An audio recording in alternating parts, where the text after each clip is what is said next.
Coming up. Au revoir, Shoshana! Inglourious Basterds is next.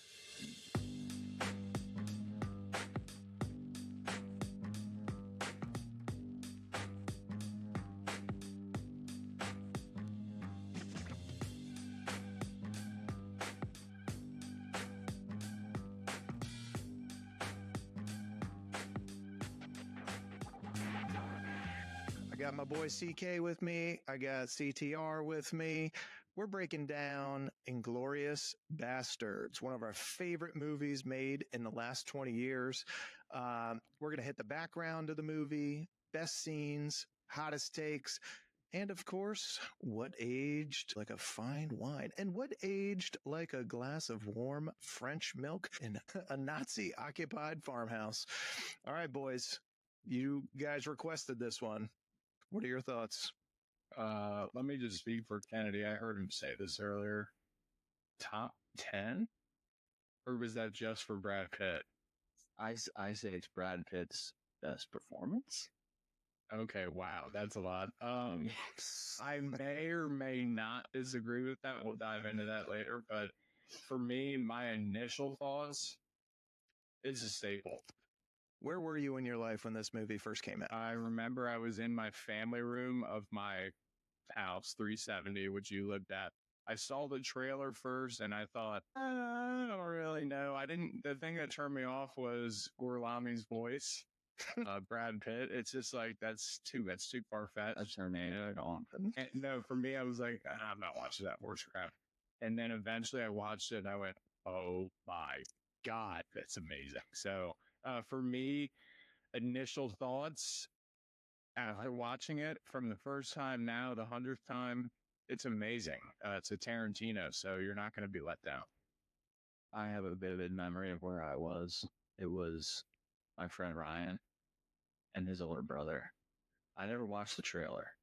It was just like, his older brother's like, we got to watch this movie. They just fucking kill Nazis, dude. It's like, yeah, they were obsessed with war movies and shit. Well, this is prime Nazi zombies.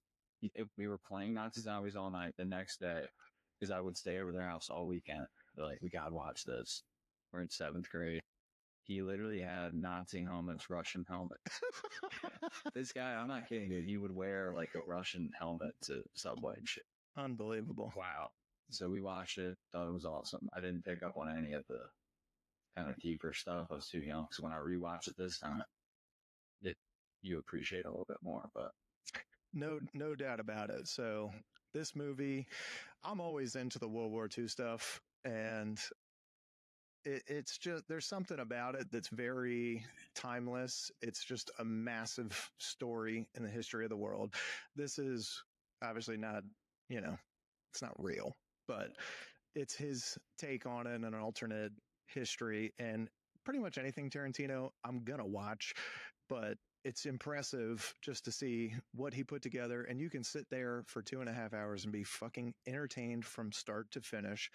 And it's not just the violence or any of that stuff. It's like a verbal warfare going on too, and a lot of tension building throughout the entire time, because obviously we know what happens in real life, so but just to see these stories and the way he puts them together, it's just impressive, man. So let's do some quick facts on the movie real quick before we get started. So we got came out in 2009. Produced by Lawrence Bender, directed by our boy Quentin Tarantino. Main cast: Brad Pitt, Christoph Waltz. We got Melanie Laurent, Diane Kruger, Eli Roth, Michael Fassbender, Daniel Bruhl.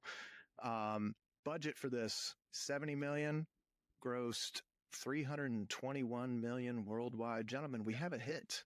You goddamn right we did. You go to Rotten Tomatoes. What's the reception? 89% critic score, 88% audience score. That's a fucking banger. Okay. Then, we get in the time machine. We'll see what the competition was that year. And it was a fucking big year. So we had Avatar come out, Hurt Locker, District 9, Up, Star Trek. So it's competing with a ton. And it won a bunch of awards. It had 8 Oscar nominations, snubbed for Best Picture. I don't know if there was Tarantino fatigue or whatever, but he had been working on this project for years before, Years. at least 10 years before he actually came together with it. They stopped at a couple points to try and do Kill Bills and some other, indie stuff, but he came back to it because he just couldn't figure out the ending on it. And just to see what he came up with and the fucking tension building throughout the entire movie, it's just awesome, man. So kudos to them. They opened this in the Cannes Film Festival for like they opened it up. They had to rush to get it in there because Weinstein wanted it in there too soon, probably. But but they had a 10-minute standing ovation at the end of this movie, and then he went back and edited it a little bit more before it came out in theaters. But just incredible. So we got Christoph Waltz does win Best Supporting Actor in the film, but why did this movie hit differently? Because every single person, especially males our age that haven't been to war, I'd say, born in 80s plus, since the 80s, because you're too young to be in the Gulf War. You're born in the 80s anyways. It's a what if fantasy. What would I do? That's why every guy our age loves watching old documentaries, stuff like this. But it's what would I do? And you don't really know. You've read books and you've seen things about the Nazis, but this is a great depiction. Even that Hitler looks realistic. The Nazi soldiers look realistic. Hans Lander. It lets you live that fantasy of what would I do? And if you're Jewish, times that by 10. Yeah. We don't have a Jewish perspective here, but the actor of the Bear Jew, I forget his name. You remember his name? Eli Roth. Yeah. He said that Tarantino had been waiting for this, like dreaming about it. And of course he gets the most violent. No doubt about it. And it's kind of two stories blended together. And there's only, I don't even know how many scenes are in this movie, but it's not a lot. It's just very extended scenes and a lot of dialogue. And I think the way that he does it by making 70% of the movie not in English, it forces you to kind of lock in and pay attention to the subtitles, and you get to feel it more than you would if everything was in English, because you can kind of drift in and out if it's not. But having it mostly in subtitles, French, German, Italian, whatever, it's just pretty fucking smart for him to do that. It's some tricky stuff with the language too, where they'll show you subtitles, and then there's scenes where they don't show subtitles, so that you're in the position of like some of the Jews under the floorboards, where they don't know what they're saying. So they don't show you the German at one point; they only show you the French. Yeah. To add to that, in a different sense of why this movie hits so hard, you have Saving Private Ryan, Band of Brothers, Call of Duty, Act of Valor, times a million video games that all are pointing at this exact thing of let's go kill some damn Nazis. That's why this movie's awesome, because it's great actors and arguably the best director, one of the best ever. So it's a no-brainer. Need to watch. No doubt. He's the artistic director of our time, and he takes bits and pieces for everybody that he idolizes, and that's pretty well known. But just the way that he pieced it together, you can put yourself in every scene, and I think that's the part that is most entertaining about it, is that you can put yourself in each role and feel what these people are feeling. And that's a tribute to the actors. The actors that were picked for this are just, they play their parts perfectly. So a little bit more limited research before we dive into some of the best scenes and stuff like that really get us going.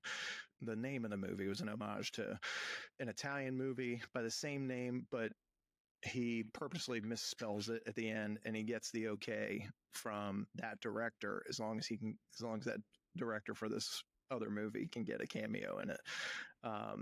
And so he does that. The director for the original Inglourious Basterds is a different story, but he liked the name of it.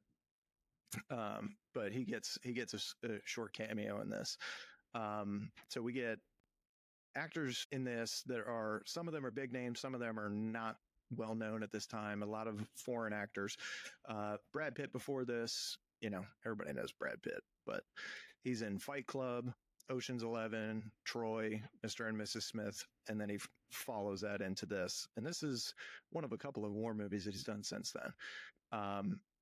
we get Christoph Waltz, who comes out swinging out of the gates. Nobody knows who this guy is. And that first 20 minutes introduces you to one of the best actors in the world. And he's mostly unknown, never did anything in the US, worked as mostly European cinema, TV shows, and some movies out there. But there was a lot of casting what ifs for this that we'll get into. Melanie Laurent, aka Shoshana. She is a French actress with some acclaimed work, but I think she really makes a name for herself in this. And everybody knows Michael Fassbender at this point, but this was really his breakout role. Before this, he did 300 and a couple other movies. This puts people on a pedestal, especially Christoph Waltz. I mean, I don't know if he wins the movie or not. We'll get into that later, but he certainly is doing a lot of work for Big Dairy. He's got a lot of milk and he is obsessed with cream and dairy and just, anyways, the guy is playing this part perfectly. You guys have any thoughts on that? What? Like, why is he obsessed with milk? I don't know, man. Is it sexual? Listen, we're a sex positive podcast here. I don't know if he's into it or not. This is the thing. He doesn't have, like most of these Nazis, except for our German sniper guy, they don't really show love in any way or show like attraction or any kind of emotion. Well, that's what I mean. The German sniper guy, Frederick. He's the only one that shows any kind of like, I don't know, any kind of like drunk. Well, yeah, he's a creep, bro. My perspective on that, as I've gotten older and watched that, like growing up, I watched it from his perspective, pursuing this hot girl. Mm-hmm. But when she is way more important to this movie than I realized. Yeah. And when you watch it from her perspective, try to think like you're a woman in that position. He doesn't take the fucking hint. No. She turns him down a million times. And by the way, she's got a man. And he don't care. Love it. They can't fathom the idea that she's even with that guy. So No. he puts his blinders on. And he's just a fucking freak. Dude, he reminds me of the guy that would hunt after girls that are super drunk at the bar. Late night, last call, total creep show, never gets any. He thinks he's somebody because he's got a baseball player, lacrosse player, and he's got this easy on lacrosse, bro. Phil, and how dare you deny me? He also acts like he doesn't care about his fame from killing 300 people. He's like, they tried to. It was a Tuesday. You basically have two storylines going at the same time. You've got Shoshana seeking vengeance for them killing her whole family. And then you have these Jewish American hand-picked psychos that are there to just go out and get retribution. I mean, if you knew what was happening and like that was your mom, your dad, your brother down here, I mean, hey, dude, they're killing every normal white guy possible over and blah, blah, blah. I'd be like, okay, I'm going. And we're in. Yeah, it's... Exactly. So let's get into, we're going to get into some of the best scenes and all that stuff. But before we do that, let's do some alternate casting. So let's talk about casting motives for this, because there's some interesting ones. I have a good one.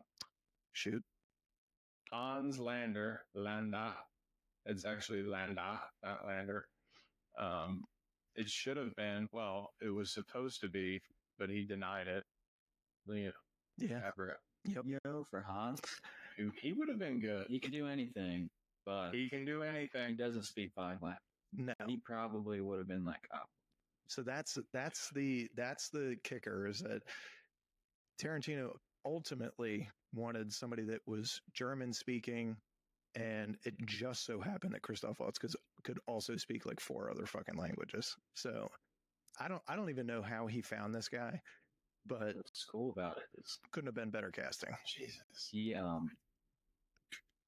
he said to like one of his producers, if we can't find Hans, I don't think we should do the movie. If we can't find Yeah. a better actor. He's the main character. Like, because not Basically. trying to get somebody that doesn't do all the language and stuff. And the same day is when Christoph Waltz called or whatever and auditioned. And he was like really formal. He was like, thank you, Mr. Tarantino. And Tarantino was like, you gave me my movie. So thank you. Yeah. Oh, Smart, man. Great pull. So then we have Aldo Rain. You want to take any guesses at who was up for this one? Who can speak like that? Billy Bob Thornton. Well, no. Hold on. We're still doing guesses. It was Al Pacino. No, I'm kidding. I can't, dude. Whenever I see a German here, she's got a great ass. That German's got a great ass. That Hitler. That Hitler. Who's gonna play him? De Niro. De Niro. Maybe. So Sly Stallone was on the list. No, that was a rumor. That was a rumor. That he never had one list. Then Adam Sandler No. was on. Now, I think Adam Sandler was up for Donnie the Bear Jew Donowitz. So yeah, Sandler was offered the role of Donnie and ends up turning it down because it conflicts with funny people. Oh, you know what? Never thought of that. You think he comes out with a hockey stick instead of a baseball bat? Yeah. That would be interesting. So Sandler can actually play like more serious roles, but I just don't know that I would take it that seriously if he's in that role. This guy plays it pretty well. Or Rob Riggle. And Teddy Williams knocks it out of the park. The scene I was telling you about that I thought was hilarious was when he's like, Donnie, yeah. Got somebody out here who wants to die for his country. Oblige. Oblige him. But just like, yeah. Yeah. Oh my God, that's a great one. Do any of these roles work better or differently in a positive way for the movie if you change any of the roles? I think DiCaprio can kind of blend in. I can't see him as Londa, though, after having Waltz do what he did. I would say it's near perfect casting. Doesn't need any changes. We were jokingly saying, what's his name? Walken. Christopher Walken. Londa. I can smell the Jews in here. He just doesn't know. The Jew. So certain way. I can smell him. I am John. There's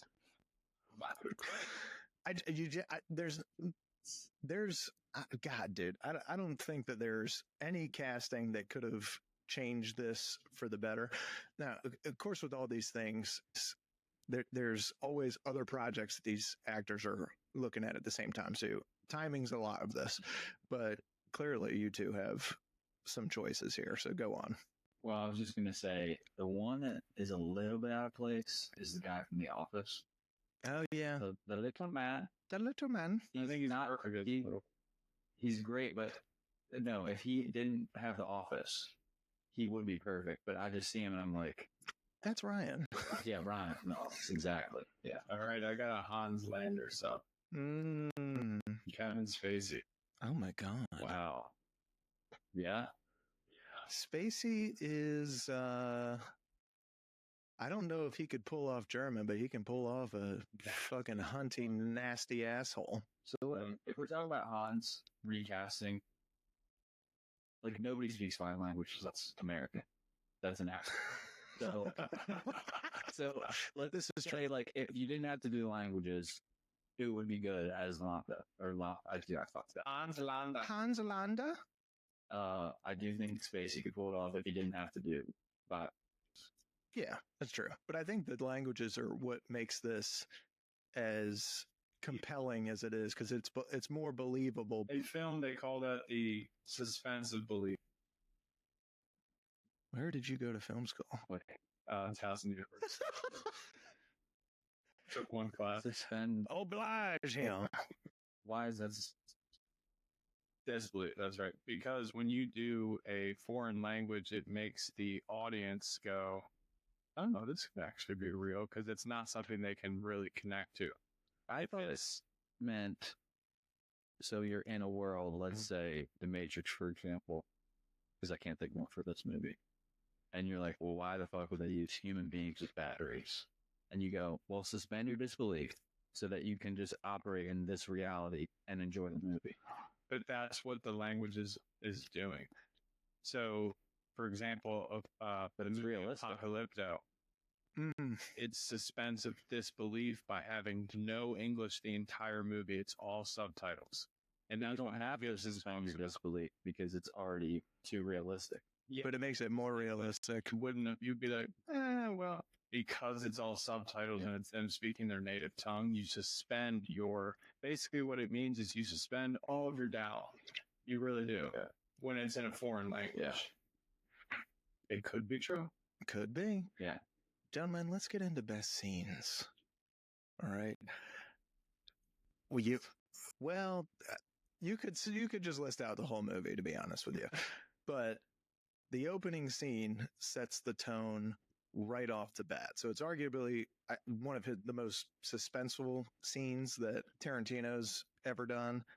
I think the way that Waltz plays it is so, oh God, he's just so good at this, coming off as like a jolly, nice guy, and he knows the entire time. So he's a hunter that's just playing with his food and his prey. And as it goes on, he just wears this guy down with his niceness.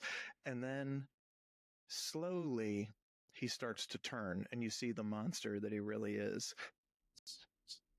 Shot of his face where he gets serious. Mm-hmm. It's like He's so scared. the devil never shows up as your enemy. Ooh. Yeah. And Perfect. Yeah. He shows up as your friend. he showed up and starts off, like I said, real nice, and then starts transitioning as he goes down. It's like watching Tom Brady surgically pick apart a defense, not by bombs down the field. It's just, here's a swing pass. Here's a short little quick slant here. And you can see him marching down the field. And all of a sudden you're like, fuck, he's going to get what he wants. It's just, now I got to see how it happens. Lulls you to sleep. Now we're getting somewhere. So he does that. And I think it's just, you can see the Jews that are hiding know exactly what's going on. You can see them when the camera pans down into them, and you can see their eyeballs, and they know that they switched the languages, and you think that they're thinking, oh shit, we don't understand what's going on. They know exactly what's going on. They know, oh fuck. Shoshana, because she got the fuck out top. Hell yeah.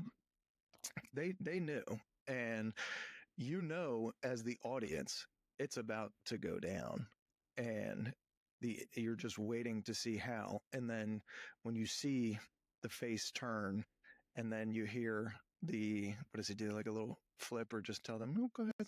Madames, mademoiselles, come in. He says, and then he says, goodbye, I think, in French. Mm-hmm. He sort of wiped the French. Au revoir. No.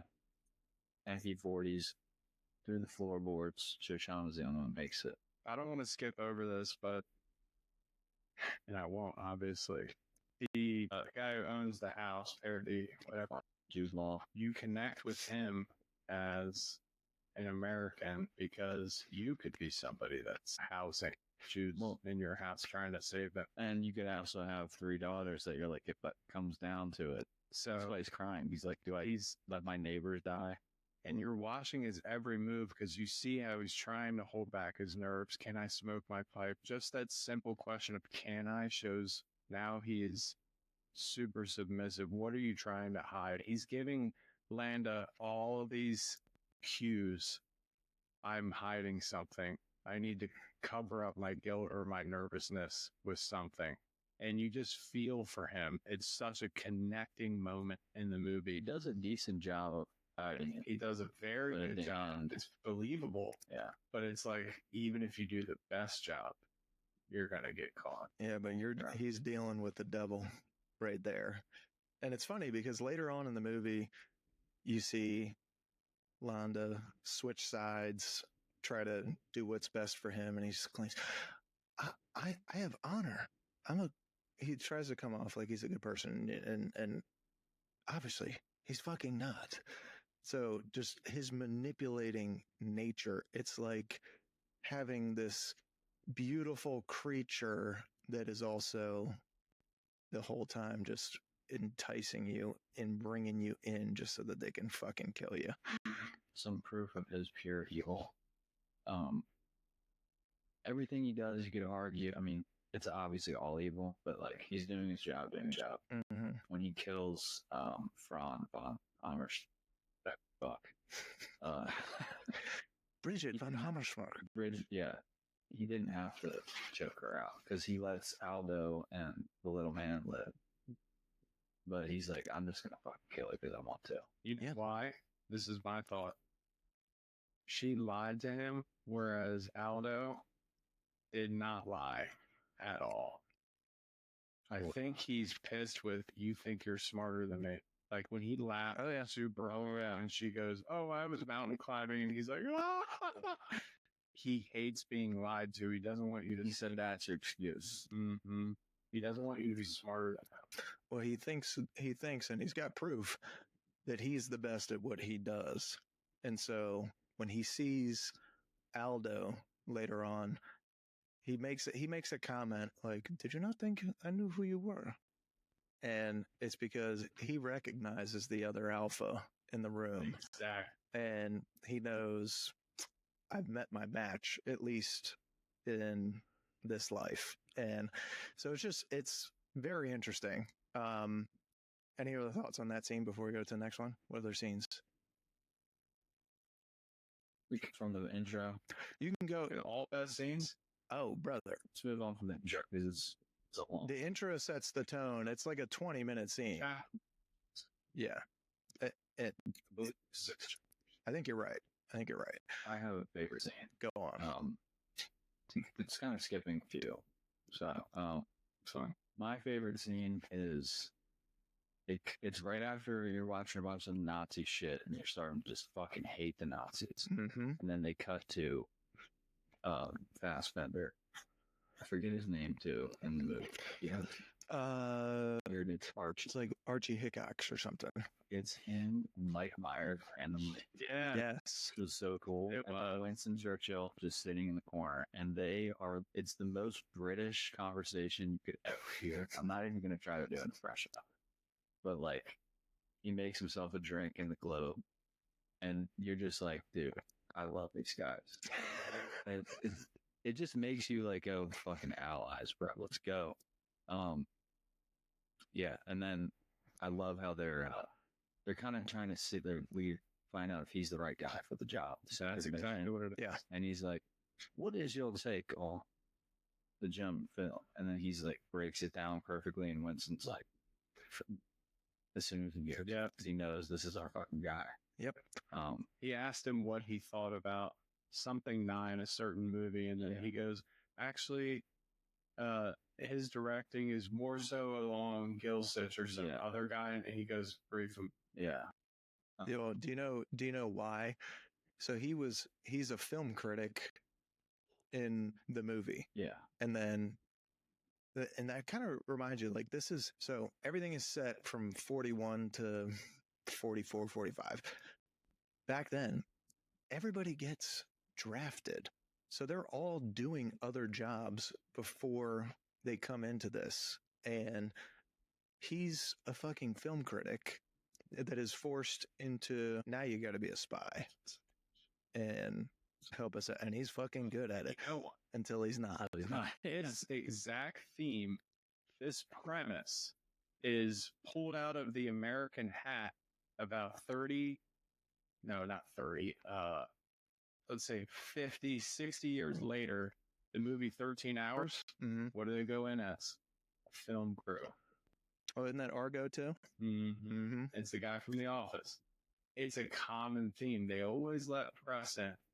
It's a very good way to perform espionage. Actually, in the game Wolfenstein, which is, you guys know what that is? So, well, Wolfenstein was like the OG first-person shooter. Okay. Killing Nazis. It's a classic video game.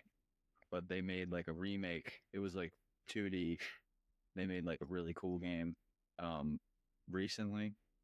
And it's an alternate reality where the Nazis won World War II. So like in America, it's occupied by Nazis. But you play as this guy, Blazkowicz, Jacob Blazkowicz, I think his name is. And you just kill Nazis. But the way he infiltrates and gets close to Hitler is he tries out as an actor for a propaganda film. Has to do his audition in front of it. Interesting. That reminds me of the show The Americans, which was great. It's a great show, man. You know? Great show. FX. And that's where the same exact thing, the Nazis won the war. Oh, no, you're talking about Man on the High Castle. That's it. Yes. That actor is amazing. That's a solid show, man. I know. He could have been. He very well could have been in this because he plays that one of the members of the Reich, and he's high up there and has to hide his own family at one point. Yeah, that's interesting. Good tangent, but let's get back to Fassbender because I also have him in my tavern shootout scene as one of the best scenes. The scene is similar to the first opening scene where it's a lot of dialogue and tension building up the whole time because they're in there drinking. They're having some kind of meeting. Rendezvous with. Yeah. Rich. Exactly. And you don't go into the fucking basement pub. You just don't do that. There's not like any outs for you. And so you either got to be perfect or what happens is going to fucking happen. And so he's the whole time playing it cool, playing it smart. And then he doesn't.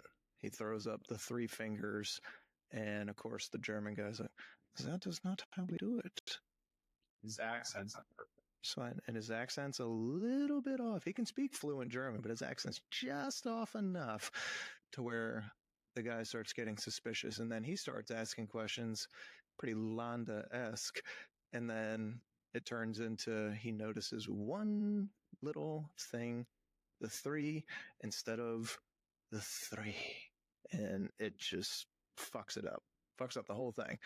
And you get that whole shootout. You kind of build up a little bit of empathy for the guy with the kid who just got born and all that stuff.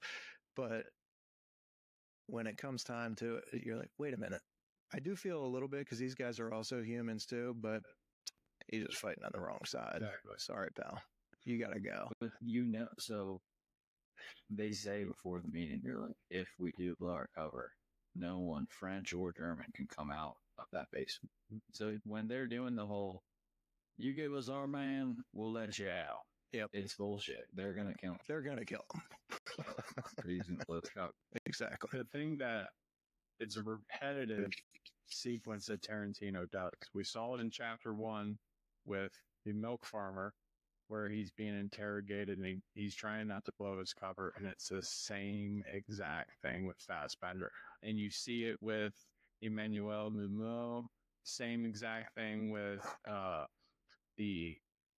Gorlami and them. The entire movie is such a thriller suspense because every single role, no matter who you are, you're trying to hold your role together. And everyone's a spy. Even if you're not a spy with the government, you're a freaking spy. 100%. Why the audience is on their toes. When I love that everything is pieced together too at the end. So you have this shootout.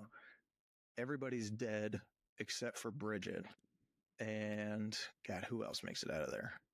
There's one other guy I think that's close to making it out, and then they shoot him. But she leaves behind the fucking napkin in the shoe. And who the hell do you think finds it? He kisses it. Unbelievable. Fucking Hans, dude. Super creepy. He plays creepy so well. It's just like, oh, I hate this guy. I hate this guy, but goddamn, he's so good at what he does. He makes you hate him so much and fear him. If you watch what he's interviewing Shoshana or Manuel, he's sitting in his chair with the most perfect posture, and he does this, holds up his little medals, and then he interviews her. And it's just, does this guy like ever take a break, or is he always perfect? Well, dude, he's always trying to be perfect. And that kind of reminds me of the scene where it's been 3 or 4 years since Shoshana escaped. And then she gets coaxed into this lunch or brunch with the German sniper dude. Yes, God, the creep who just will not let it go. And who walks in? Fucking Hans. And at this point, he's no longer the Jew hunter. He has been elevated into his role. So he's in a higher position, but the whole time she's wondering. This is my fancy. Well, does he does know that because he gives. Do you think so? Orders milk for her. He orders milk.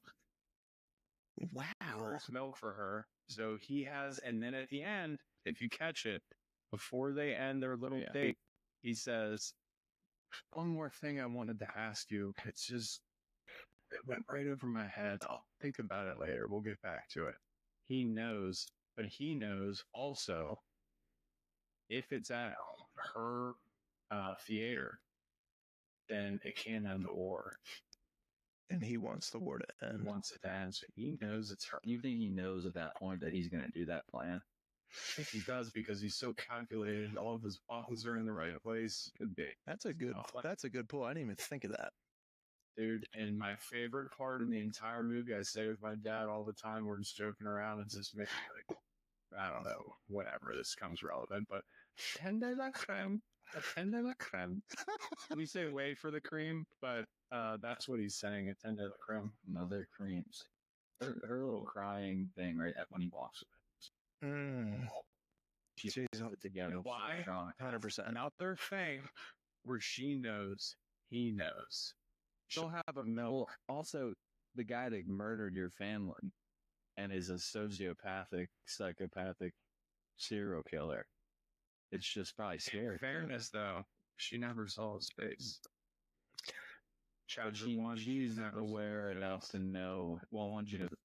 Oh, yeah, she knows his voice. Do you know who I am? And everybody knows the Jew killer. And she knows who he is, but when she saw him in person and heard his voice, it's kind of like Love is Blind, where now you see the guy. They're talking over the pods.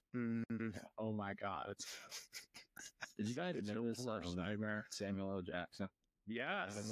Yes. Samuel L. was in this movie. Where? He's a voice. He's a voice. The voiceover.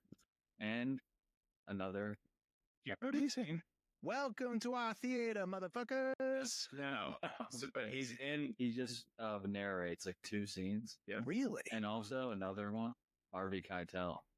Randomly, he's like with the general, the American general. No way. Yeah. Damn. Remind me of Harvey Keitel. He's the wolf from Pulp Fiction. Shorter guy. He's also Tarantino loves it, I guess. Yeah, Samuel's in this, dude. That's interesting. Didn't know that.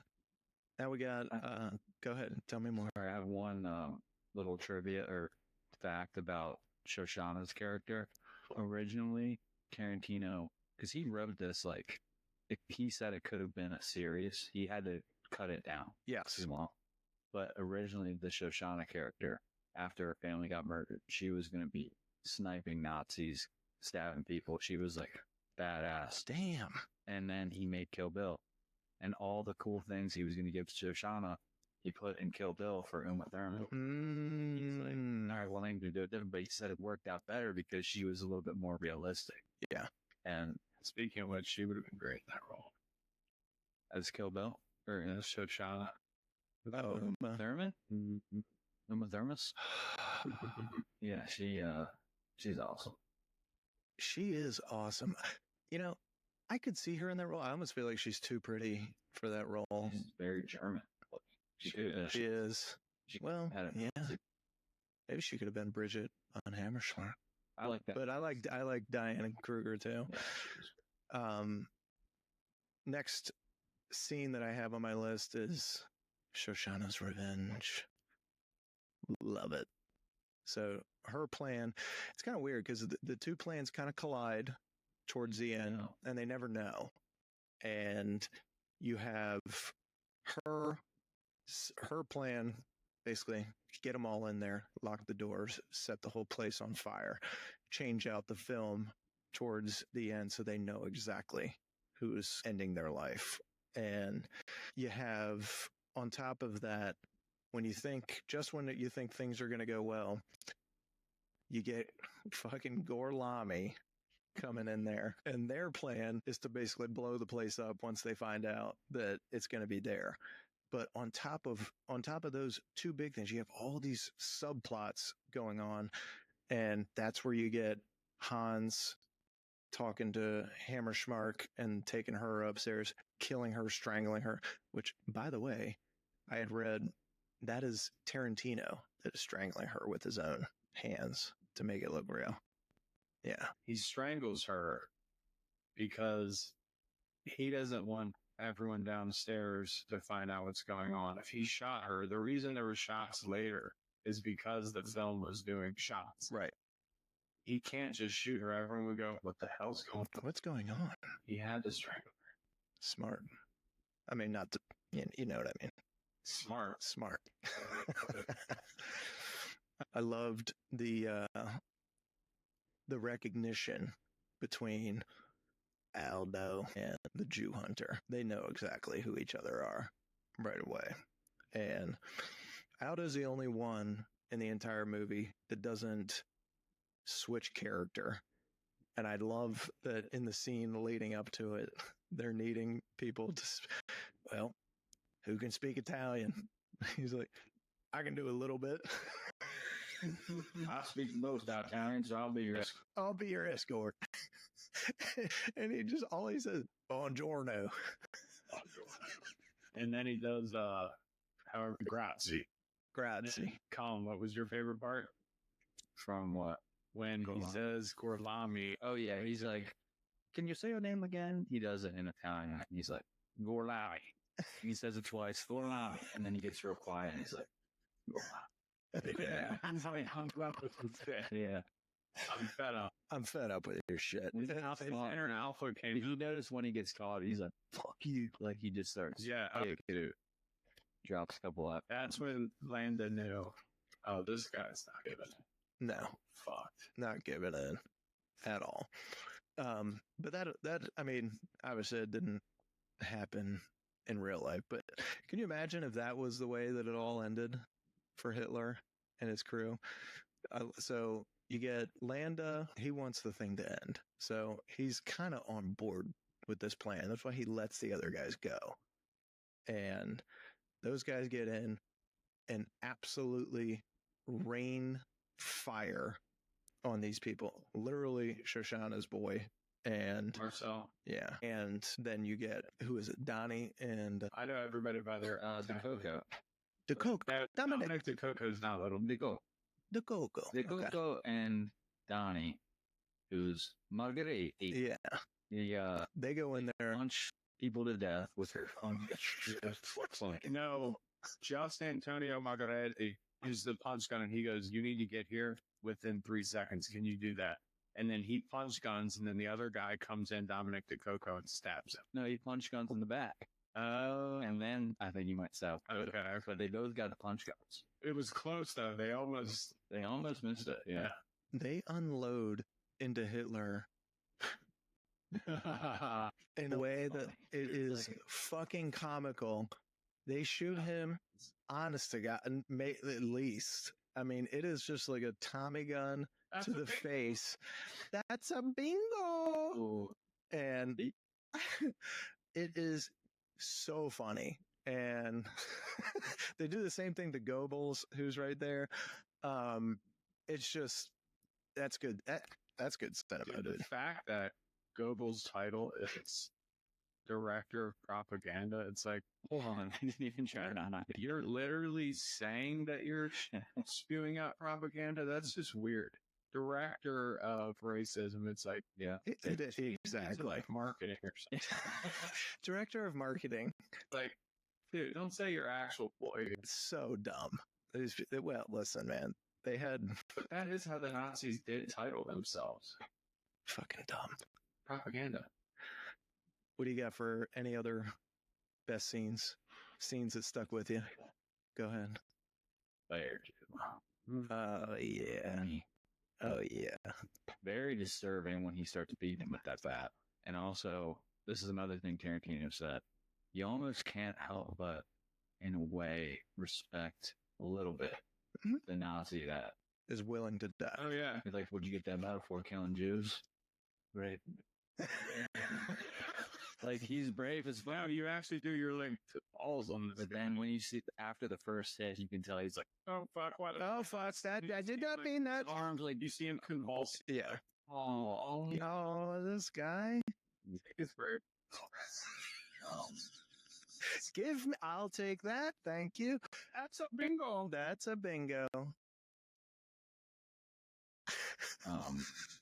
That's all it would take for somebody. If I see somebody next to me that's on my team getting their head bashed in with a bat, I'd be like, whoa, hang on. What do we need? Chance. Not. Dude, I was just talking to Colin about this. Hey, where is your team of guys that are fully equipped, fully loaded on ammo, ready to die, know that people are looking for them? Where are they? Or we'll cut your balls off. They're right here. They are here. If you come there, they're gonna expect it. I'm not getting my nuts chopped off, dude. Like, Not you dope. don't even have to torture me. The only way that torture would work, and it's nothing against brothers or anything. They know war's coming. They're in the enemy territory. They're behind enemy lines. The only way I start speaking is if it's like some cartel leader and he has eyes on my wife and kids. That's it. Because then I know they're not ready and equipped. No. If it's my band of brothers that are ready and equipped, they're right here, brother. They. To go home, see ya. But that's the thing, though. They're not. They know they're gonna die either way. well, the one guy gets to go. Yeah. Just gets the, He gets the swastika carved in it, which I think is just. It's a bit of artistry. It's awesome. It's a great way for people to remember when this is over, because I think the Allies, at least in this movie at this point, have a good idea. We're gonna fight, and I think Hitler knows it too, because you see him in one of the scenes say, "Well, the Americans." Now, if you read the history books, The Americans are on the beach, meaning we are fucked at this point, because now really low on men, they're spread thin. Their problem was when they lost the war, is he had them on the east side of the country, mostly towards Russia. When everyone was coming over here, he sends a bunch of guys over. But by the time that happened, they ran out of food to feed the guys that were traveling. They had it so spread thin. Oh, fuck. This isn't going to work. yeah, and you can't have that many super soldiers on meth. At some point, they need to eat. Yeah, meth is not going to do it forever. Oh God, Goebbels, send them more meth.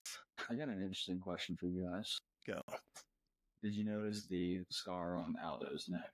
Yes. Yes. Yep. What do you think that was? I actually read about that in Wikipedia. Rain is a coal miner and a bootlegger from the Great Smoky Mountains of Tennessee, where he fought against the Ku Klux Klan. He survived a lynching and is a descendant of Jim Bridger and the Bridger family. He was a member of the Devil's Brigade, where he was trained in guerrilla warfare. So it was an affair. Mm-hmm. Mm-hmm. This entire plot line I read was based off of the Greena operation. Very different, but essentially it was an outfit put together by a guy that I think you're mentioning that plays Aldo's role, Cham Miller or something. I forget his name, but he's the American guy. They put together a team and they go and basically try to do this same exact thing to get into, if I'm remembering correctly, I have it printed out here, a bunker to try to kill somebody important. I think it was Hitler, but I'll read it here. I got it. Okay, it was Operation Green Up. It was Jewish American refugees Fred Mayer, Hans Wingenberg, and German deserter Franz Weber were parachuted into Austria. The mission was to spy on the Brenner Pass. I guess that's a mountain range, and investigate the Nazi stronghold of Tyrol and the Austrian Alps. So yeah, mountain range. The mission was one of the most successful and daring covert operations of World War II. So it's very different. They get parachuted in. It's only 3 or 4 guys. Yeah. That's where Tarantino gets the idea. Damn. Any other best scenes before we take a quick break?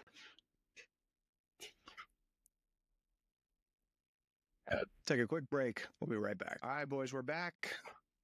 Time to get into best lines from the movie. That's a bingo. Colin, I know you got some. Oh, yeah. What do you have down? Tender la creme.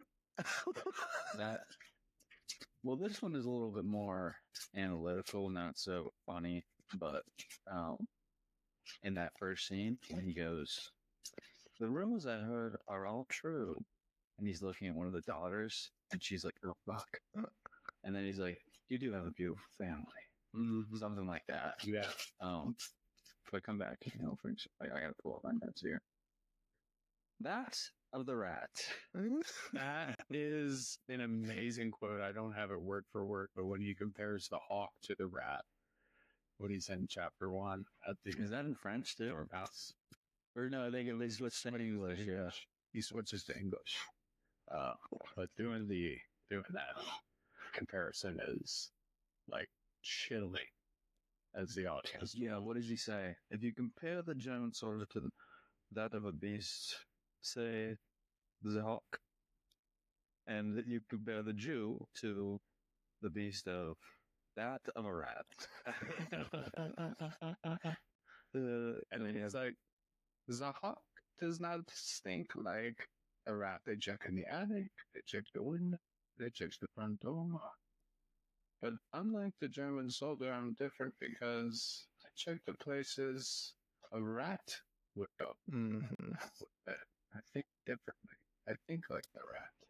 It's so creepy and scary. They're in the crawl space. Yeah. Ratting it up. He fucking knows. At the same time. He knows before he even gets in there. He's like, they're not going to be hiding in a fucking closet. It's fucked up that they're like, yeah, dude, they act like rats. Yeah, dude. Yeah. But you got somebody, they're going to hide on the floor. I don't mean they ratted. I know, like, goddamn rats. But I mean, like, dude, they're in the crawl space, which is Rat City, because I worked in crawl spaces for 10 years of my life. Where else do rats hang? They hang from the floor down. No, what's weird? Little. They come in the house. Mice do. Why don't rats come in the house? Because the rats are the leader that sets them. For the rats? He's not a house. I could go with, I like the whole introduction to Aldo. Gets me every time. What does he say? We will be cruel to the Germans. And the Germans will talk about us. And the German will be sickened by us. And the German will fear us. Love it. So cool. So Donnie's screaming. He's doing the whole Boston. Yeah. Yeah. No, it's great. Another, I guess, quote that I like is back to the bar scene. And actually, this reminds me of a non-quote. He didn't say a thing, but Stigler's just staring the entire time. Didn't even try. Stiglitz doesn't try. Everybody be cool. Everybody be cool. He's about to come in the room. Just play it cool. He stares him with death in his eyes and has flashbacks of knives and being whipped, being shown on the screen, and then looking back at the guy with the death stare. Say a beat is empty and Nazi balls. That's a good one. Well, I speak the most Italian, so I'll be your escort. Donowitz speaks the second most, so he'll be your Italian cameraman. Omar speaks the third most, so he'll be Donnie's assistant. I don't speak Italian. Like I said, third best.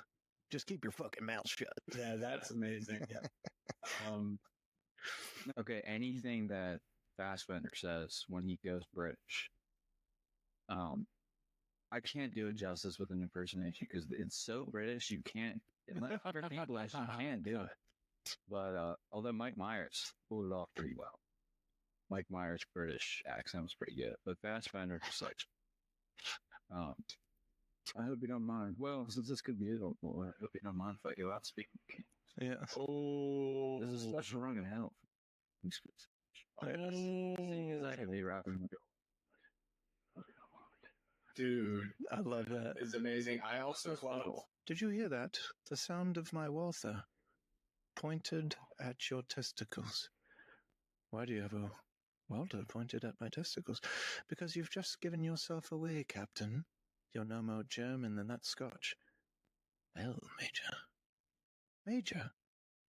Shut up, slut. That part was amazing. Shut up, slut. My favorite, dude, this part made me laugh.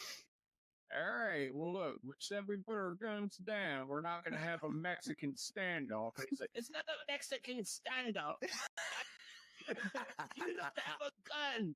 And he's like, well, we got grenades upstairs, so sure as hell it is a Mexican standoff. You give her up free, and we'll let this thing go, okay? The fact that he brought up this ain't a Mexican standoff. This is the part that made me laugh. There's no way in hell that German guy was like, Mexican standoff. I know exactly. No, not a chance. No shit, we're having a Mexican standoff. It's like, is a Mexican. like, I don't know what Mexicans are. It's like saying, like, this is a Bavarian standoff. Like, what? The Mexican makes it up. It's a Mexican. God. Is that? CK, you said it earlier. That cracks me up. Hey, Donnie? Donnie. Yeah. Yeah. That's Sergeant Donnie Donowitz. You know him better by his nickname, the Bear Jew. Now, if you've heard of Aldo the Apache, you gotta have heard of the Bear Jew. I have heard of the Bear Jew. What'd you hear? He beats German soldiers with a club. It beats the fucking brains out of baseball bats.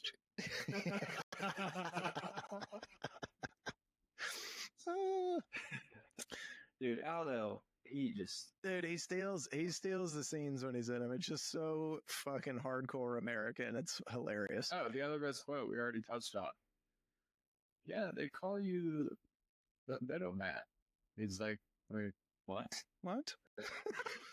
You have not heard of the little man? no, what? I was surprised when I saw that. Well, as you are quite a small man, you are not grotesquely small. It's just so perfect because he puts like super funny moments in this movie that in a not funny situation. It's just great comic relief. I love when that horn dog finally gets shot. Frederick Zola. He was shot because she goes like this. Okay, creepy weird guy that wants to bang me. It's fine. You can rape me. Just come in. And he's like, oh, wait. Oh, really? Sir? Idiot. And then she's like, oh, fine.